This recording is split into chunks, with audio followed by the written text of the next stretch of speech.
Ukraine युद्ध ने एक बार फिर से दुनिया के तमाम देशों को अपनी सुरक्षा की तैयारियों और अपनी फौज के मॉडर्नाइजेशन के बारे में सोचने पर मजबूर कर दिया है और भारत की फौजों की तैयारी भी चर्चा में है। आज अगर भारत के दोनों पड़ोसी और दुश्मन देश चीन और पाकिस्तान भारत की फौज से खौफ खाते हैं तो इसकी बड़ी वजह है भारत के पूर्व प्रधानमंत्री राजीव गांधी के वक्त हुई वो डिफेंस डील्स जिन्होंने भारत के जखीरे में ऐसे हथियार डाल दिए जिनका इस्तेमाल भारत की फौजें हमेशा मुश्किल वक्त में कामयाबी के साथ करती आई हैं। साल 1984 से लेकर 1989 तक के 5 साल के कार्यकाल में राजीव गांधी देश के इकलौते ऐसे प्रधानमंत्री थे जिन्होंने देश का रक्षा बजट लगभग 2 गुना कर दिया था और एक वक्त में तो ये देश के जीडीपी के 4% हिस्से से भी ज्यादा पहुंच गया था। राजीव गांधी के वक्त इंडियन आर्मी, इंडियन एयरफोर्स और इंडियन नेवी के लिए ऐसे भारी भरकम हथियार खरीदे गए जो भारत की सेनाओं की शान है। राजीव गांधी ने एक और तो जहां भारत के पारंपरिक सहयोगी सोवियत संघ या रूस से तो हथियार खरीदे ही, साथ ही यूरोप के देशों से भी हथियार खरीद कर एक नई पॉलिसी का आगाज किया। राजीव गांधी के वक्त भारतीय नौसेना को उसकी पहली न्यूक्लियर सबमरीन INS चक्र हासिल हुई।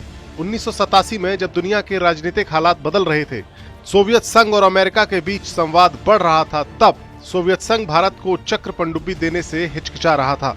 लेकिन राजीव गांधी एक दिन की यात्रा पर मॉस्को गए और भारत को 10 साल की लीज पर पहली न्यूक्लियर पनडुब्बी हासिल हो गई।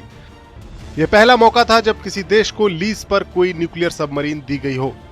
राजीव गांधी के वक्त में ही भारत को उसका दूसरा विमान वाहक पोत INS विराट भी हासिल हुआ, जिसे ब्रिटेन से खरीदा गया। इंडियन एयरफोर्स के लिए राजीव गांधी के कार्यकाल के दौरान जो फाइटर एयरक्राफ्ट्स खरीदे गए वो आज भी भारत की सबसे बड़ी ताकत है। पाकिस्तान को अमेरिका से F-16 फाइटर जेट्स मिलने के बाद भारत सरकार ने 1984 में फ्रांस से 49 मिराज 2000 बॉम्बर्स खरीदे जो न्यूक्लियर बॉम्ब तक ले जाने में सक्षम हैं। 1999 के कारगिल युद्ध के दौरान मिराज 2000 के बरसाए गए लेजर गाइडेड बॉम्ब्स की पाकिस्तानी घुसपैठियों को खदेड़ने में अहम भूमिका थी। यही नहीं, साल 2019 में पुलवामा पर हुए आतंकवादी हमले का बदला लेने के लिए पाकिस्तान के भीतर घुसकर बालाकोट में हुई भारत की एयर स्ट्राइक में भी मिराज 2000 फाइटर जेट्स का ही इस्तेमाल किया गया। इसके अलावा राजीव गांधी की सरकार के दौरान ही यूरोपीय ओरिजिन के जगुआर फाइटर जेट्स की खरीद को बढ़ाकर इंडियन एयरफोर्स की दुश्मन देश में घुसकर हमला करने की क्षमता में भी इजाफा किया गया। जगुआर फाइटर प्लेन्स आज भी भारत की ताकत का अहम हिस्सा हैं। राजीव गांधी के कार्यकाल के दौरान ही इंडियन आर्मी के लिए एक ऐसी तोप खरीदी गई जो आज भी भारतीय सेना का सबसे भरोसेमंद हथियार है। 155 मिलीमीटर कैलिबर की होवित्जर तोप बोफोर्स को स्वीडन से खरीदा गया।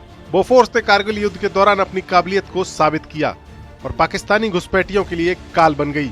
यही नहीं, साल 2020 में चीन के साथ LAC पर शुरू हुए तनाव के बाद बोफोर्स को चीन के साथ लगी हुई सीमा पर भी तैनात कर दिया गया है।